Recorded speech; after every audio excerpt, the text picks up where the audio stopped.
All right, Buddha Z explains. Actually, today I'm going to explain the meaning of life. Glad to be here. The meaning of life. I'm always amazed at how people do not understand this or cannot figure out their own meaning of life. Well, if you get in my world and hang out with me and read my books, come to my classes, you'll figure it out real quick. Yeah, I can lead you to yourself. But here we go. Meaning of life. And there's a note under the title here. Oh, actually, I'm reading from my computer. Did we decide it looks better if I turn more this way and then read to you from here? So, the meaning of life. In fact, does that add a weird color to my face? Oh, well. I guess we'll be consistent and leave it there. They'll all be equally bad. All right. Meaning of life. And then underneath it, there's an explanation. It says, written after watching a documentary of people jumping off mountains dressed like flying squirrels. He died at the beginning of the documentary, so it was about his surviving wife. I watched a skydiver jumped. Let me start that over again. My throat. I went and made some tea a minute ago, but it was too hot. I just barely sipped it. After this poem, I'll go sip some of my herbal tea with honey in it. I watched a skydiver jump to be a non-survivor. It wasn't his first crash and burn. So if it's danger that's sought, paid for in thousands of dollars bought, with survival to unlearn, why would a young man want to die? Why would someone be compelled to fly? Answer: they sought the meaning of life. Death is an enhancement. He said, no past, no future, only the present. That's where he met his wife. She was there on that mountain where he took his last flight. She quit for a while, but life is a style, bringing her back to that site.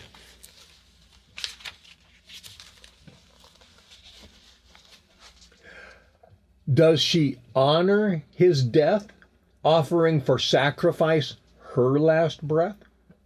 Now she's married to another jumper. When you want what death provides, where is the future that coincides the dream with your fleshy bumper?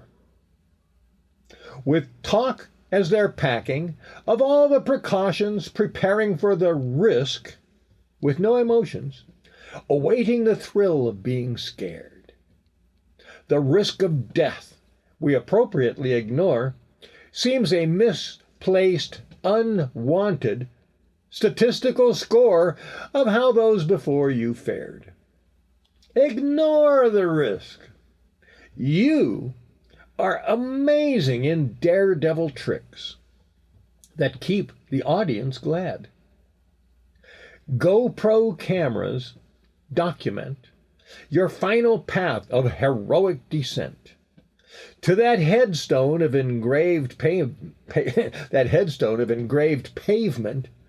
where people can visit and be sad. How can the meaning of life be an escape from our daily strife? Shouldn't they coexist or coincide? Perhaps our deep-rooted displeasure of slaving every day to earn some leisure is really a despised place we hide. I'm up for adventure with a positive purpose. I've risked life for sure, just like all of us. Everything in life has risk. But when you seek to see death through danger or crystal meth, perhaps time becomes too brisk. When existence is reduced to the dangers you did choose, the rewards of life are gone. If the pleasure to fly is approaching where you die, the meaning of life is wrong. That sums it up. That's it. So yeah, some people actually will go in the wrong direction to seek the meaning of life and end up in a bad place. That's why it's good to figure it out, when you're younger. I knew my meaning of life when I was 20 years old. I was working as a recording engineer in a recording studio, writing songs and recording and singing, and I was real happy. And now, 50 years later, I'm so happy to be able to do the same thing again. So, could have done a lot more of it in the last 50 years if, unfortunately, people wouldn't have diverted me or told me to offer my body for money. So, anyway. Starting to make me feel sad. No, I'm fine. I'm good. Let's get out of here. Okay, so there's the meaning of life. What's your meaning of life? What do you do? Like I said, I found my meaning of life was to be creative and create stuff and use technology. And yeah, I figured that out by the time I was 20. So I don't know about an age to figure it out, because I think you need to have choices. You need to experiment and see what the possibilities are, or what are you going to choose? If you live on a little island, well, it can be a monkey or a crab. Not much to choose from for identities. So anyway, you need to start looking for your role models and things, which you'd learn in my school. In my school, actually, in the very first semester, I think, first or second semester, you have to choose role models. And so I would be right there helping you to start envisioning your future. Because you want to pick people you like, people who you think you would want to be, so that eventually we can kind of plug you into the picture, okay? So anyway, all right, that's it. Let me get out of here. Let you go. How long was that? 7 minutes. Okay, see, that's what I was thinking. I was thinking that if I don't have a lot to say, or can avoid a lot of talking, extrapolation, I can make these like 5 minutes. Because that's what I used to do, a lot of poetry readings in 5 minutes. And I could do 2 poems, but they're really fast, and I want to read them slower, and I do want to talk. And what the hell, there's nobody going to push me off the stage here. I'm in my office. Although it may look like the netherworld, we are in my office right now. And I liked it with the glowing light up here. I could have taken that out. But it also helps me illuminate the book a little bit. But when I saw how it lit up the background, I thought, oh, I just love it for that effect. So me, the gaffer. The gaffer is a lighting person. Okay, so anyway, get out of here. By the way, I'm probably sticking music on the... I have no idea what's going on there. And also look in the descriptions, because like I said, these podcasts are kind of supposed to be infomercials or promotions for all the products and stuff that I'm making. Classes, books, music, albums, music videos, a lot of stuff that's free, stuff I'd like you to buy. If enough people buy stuff, I can actually get a car. So anyway, buy stuff.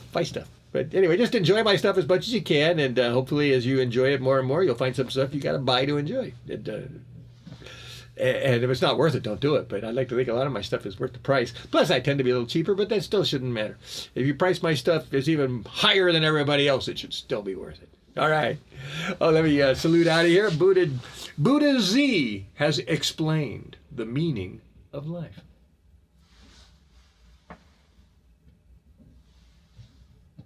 Hey, I should get applause for that. Hey, he knows the meaning of life. And he actually showed it to somebody else. But I also showed you how it can be wrong. Because if you don't get it right, what's the point? You got to have a meaning of life that's a good meaning of life, that's good for you, good for the world, good for your family, good for your... you got to start with making it good for you. But if you don't know what's good for you, sometimes making it right for other people can help you shape it into something that will be good for you.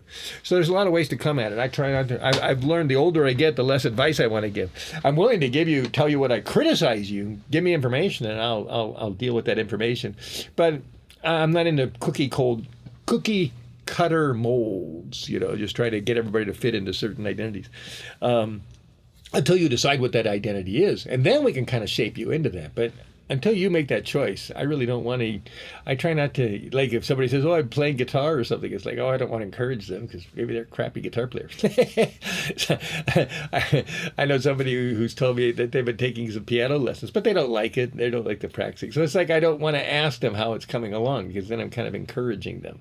So I've learned in my older age to avoid helping people do things that might not be good for them. But if it was good for them, even if other people disagreed, I'd help them, or I don't know, take everything on an individual basis. Like I said, no cookie cutter decisions, even from me. Did I already salute out? Did I say goodbye? I think I did, didn't I? Did I say goodbye? Well, if I didn't, I owe you one. It's still recording. All right, see you later. Oh, praying mantis. See, in the praying mantis, I use these 3 fingers to grab, and then this finger I could poke with, but it doesn't really have a lot until you put this thumb under it. Now, I can poke holes in boxes and all kinds of stuff now with that extra thing. So that's the praying mantis. I grab, poke. Okay, so anyway, I was gonna poke my thing. Oh, I poked it, but it didn't land.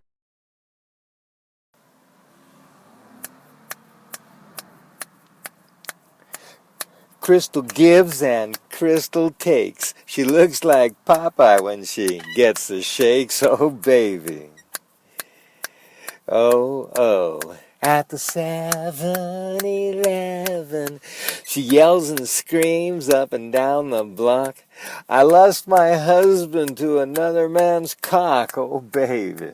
Oh, babe. At the 7-Eleven, at the 7-Eleven, a bum's at the door. A movie star enters and a matador. During the day and even better at night, standing between vampires for a big bite.